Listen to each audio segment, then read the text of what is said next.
Let's go there right now because law enforcement officials are giving an update. Let's listen I'm in. Mason, Commissioner for the Utah Department of Public Safety. Today at approximately 12:20 Mountain Standard Time, political influencer Charlie Kirk was shot in an event at the Utah Valley University. He was taken by private vehicle to Timpanogos Hospital, where he later passed.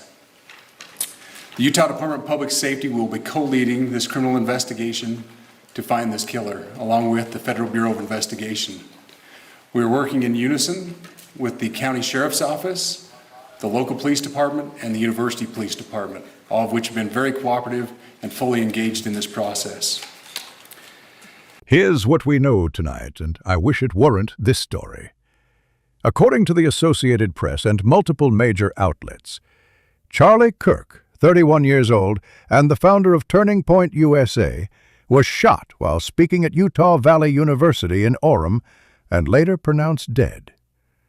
Police say the gunman fired from a distance, and as of the latest official updates, the suspect is still at large. Forward. This is one of those moments when politics has to fall away. This is about a life taken, a campus rattled, and a country that has to find its way back from the edge. So let's walk through the facts as carefully and clearly as we can. Utah Valley University confirms there was an on-campus shooting during an outdoor event, and that the victim was transported from the scene.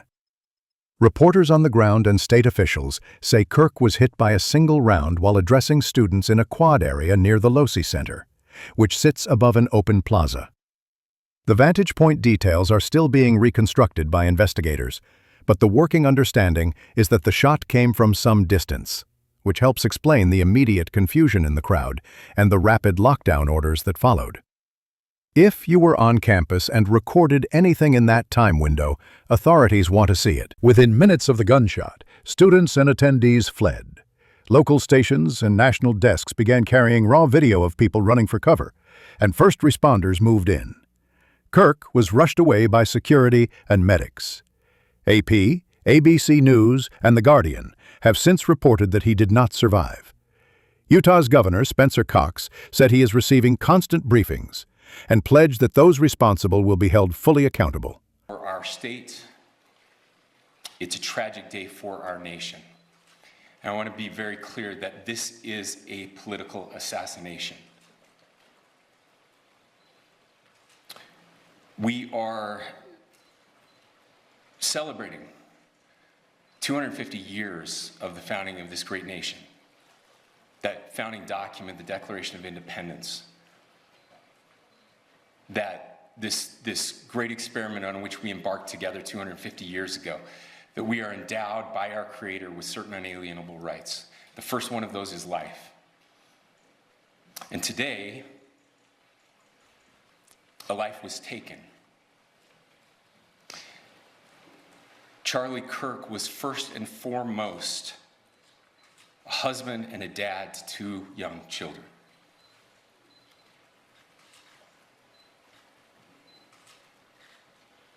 He was also very much politically involved, and that's why he was here on campus. Charlie believed in the power of free speech and debate to shape ideas and to persuade people. Historically, our university campuses in this nation and here in the state of Utah have been the place where truth and ideas are formulated and debated. And that's what he does. He comes on college campuses and he debates. That is foundational to the formation of our country, to our most basic constitutional rights. And when someone takes the life of a person because of their ideas or their ideals, then that very constitutional foundation is threatened. Now, we have a person of interest in custody.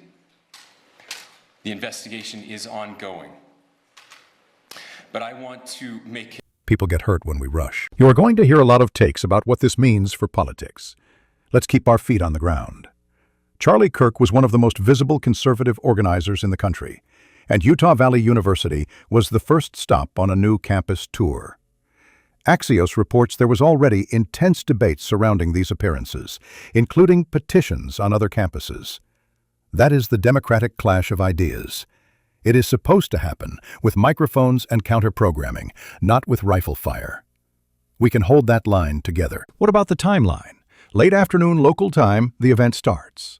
During the Q&A period, a single shot is heard and the crowd breaks. Lockdown alerts go out on campus channels. First videos surface, then the first wire copy hits with bare-bones details. By evening, updates from hospital sources and law enforcement confirm the worst. Through the night and into the morning, major outlets corroborate each other, and state leaders across the spectrum issue statements condemning political violence. Watch for the first formal briefings from Orem police and university officials to add specifics about the shot trajectory, any recovered casing, and the path investigators think the suspect took to leave the area. Those briefings are usually where you'll learn whether there is surveillance video, vehicle information, or a composite sketch coming. If you are asking why the suspect is still at large, here is the sober answer. A single distant shot in a dense campus setting can be incredibly hard to localize in the moment. If the shooter had elevation or cover and a pre-planned exit, minutes matter. That is why investigators lean heavily on witness phones, campus cameras, traffic cams, and plate readers in the surrounding grid. It is also why you will see calls for any dashcam video from roads encircling UVU. The investigative picture often sharpens quickly once those streams are pooled, time-synced, and mapped against 911 call times. Until then, everything is preliminary. There is also the question of motive, and it is the one everyone wants answered first. As of now, there is no official motive, and that absence of information is not an invitation to insert our assumptions. Whether this was political, personal, or something else will come from evidence, not from our worst imaginations. The smart way to follow this is to watch for what investigators say about recovered ballistics, any threat posts tied to the event, and whether there were prior calls or concerns flagged to campus security before the speech. If those details are real, they will show up in affidavits and briefings, not just in influencer threads. National reaction has been swift. Across the aisle, high-profile officials and commentators have condemned the shooting in unequivocal terms. The common thread in those statements is a call to cool the temperature and reject the fantasy that violence settles politics. That is not a left or right principle. It is a civic one. The Guardian's live coverage collected a cross-section of those reactions alongside the breaking developments, and public broadcasters in Utah have been a reliable source for campus-level updates. If you are curating information for friends and family who are worried, stick to these venues and your local police channels. You may also see the event folded into a larger conversation about rising threats against public figures and on campuses. That conversation is fair. It should include a clear distinction between protest, which is protected, disruption, which campuses have rules to manage, and targeted violence, which is a crime. It should also include the reality that high-visibility speakers on all sides have been facing more organized heckling, doxing, and threats. Universities are rethinking outdoor staging, line-of-sight exposures from surrounding rooftops, and the mix of campus security and sworn officers at open-air events. Expect risk assessments to change. Expect more magnetometers, bag checks, and controlled perimeters, even for daytime appearances. For those who are encountering this story through the most disturbing clips, a quick human note. You do not have to consume graphic footage to be informed. If you were there, the images in your mind are already heavy. If you were not, it is enough to know the sequence without replaying it. Share hotline resources instead of shock video. Let the forensics team and the prosecutors do their work with the raw material. If you are in Utah County, police will likely open a portal for digital submissions connected to this incident. Check the Orem Police and UVU social feeds before you send anything. In many investigations, the unglamorous pieces matter most.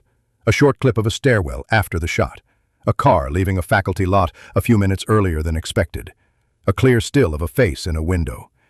These are the puzzle pieces that close cases. A word about misinformation. Within an hour of the first alert, There were already posts misidentifying a shooter, pushing fake manifestos, and sewing up motives that fit pre-written scripts. People magazine's news desk and the network correspondents who are bylined on this story have been careful to flag what is verified and what is not. They have also corrected early mistakes, including the brief detention of a person who turned out not to be the suspect. That is the process working. Reward that. Do not reward threads that solve crimes by guesswork. Where does this go next? Police will tighten a timeline. The medical examiner will issue formal findings, and the county attorney will be in the loop as soon as a suspect is identified. The university community will hold a vigil. The tour schedule will be paused. There will be hearings and think pieces and calls for policy. There will also be a family now living with an empty chair. All of that is real. None of it is abstract. Before we close, let me underline the sourcing again because it matters on nights like this. The Associated Press confirmed the shooting and Kirk's death. ABC News has been running a live update file with official statements and campus status. The Guardian's news desk pulled together the overnight picture and reaction. Axios provided context on the speaking tour. KUER, Utah's NPR station, has been a valuable local source, especially for campus notices and community information. If you need steady, non-sensational updates, those are the places to check. I'm going to end where we began. A young family is grieving. A campus is shaken. A nation once again confronts the reality that our disagreements have to stay in the lanes our founders built for them. If you are watching from Utah, and you were there today, tell us how you are doing in the comments so our community can support you. If you have credible updates from police briefings or official university channels, share those links so people can follow along without the rumor mill. And wherever you are, take a moment before you post to ask whether your words will cool things down or heat them up. Tonight, cooling it down is the only responsible choice. If this coverage helped you sort signal from noise, subscribe and stick with us. We will keep tracking the official updates, and we will correct ourselves if facts change. That is our promise to you. Stay safe, take care of each other, and we will see you on the next update.